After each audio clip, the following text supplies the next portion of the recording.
Thanks, Pete. Angela Kelly's been out in the conditions all morning, and she joins us now live from Bellevue, where I saw the lights are back on finally. Yes, that's right, Rachel. Well, we're live at the Country Express gas station, kind of out near Bellevue off of the GV exit.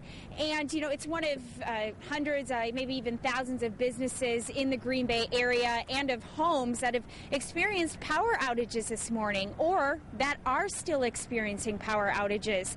Now, these winds have really created a lot of havoc in our area, and that is why Brown County Emergency Management put together this Emergency Operations Center. And with me this morning, Cullen Peltier is the Director of Brown County Emergency Management. Thank you for joining us. Morning, Angela. How are you doing? I'm doing good. Tell us the purpose of this Emergency Operations Center. Well, the key of the Emergency Operations Center is to get the key officials in one location to coordinate resources and make key decisions.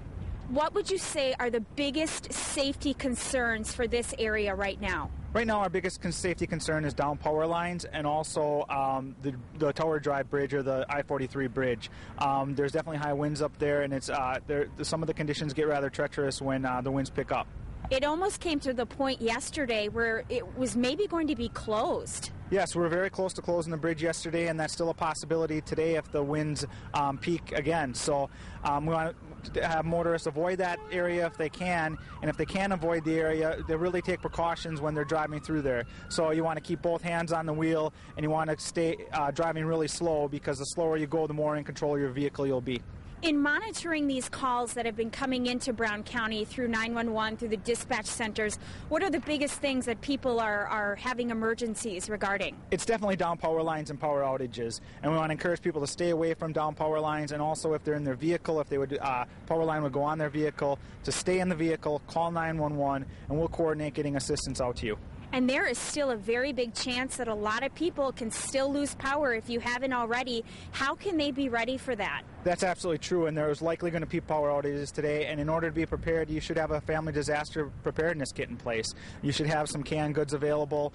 You should have your medications, things like that ready, so that if you're without power for an extended period of time, you and your family are okay and safe.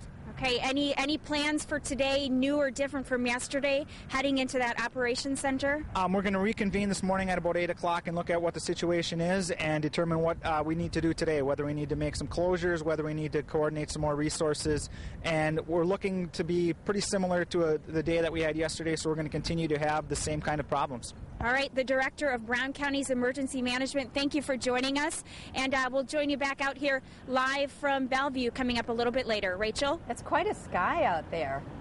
Yes, I know. I had looked out the live van window and I said, wow, look at that. It's incredible. It's beautiful. You know, I mean, yeah, but definitely this wind isn't beautiful, that's for sure. No, not at all. I know. It's nice to see. It's not nice to be in. Yeah. Thanks, Angela. Yes. Angela Kelly live in Bellevue this morning. She talked about dry.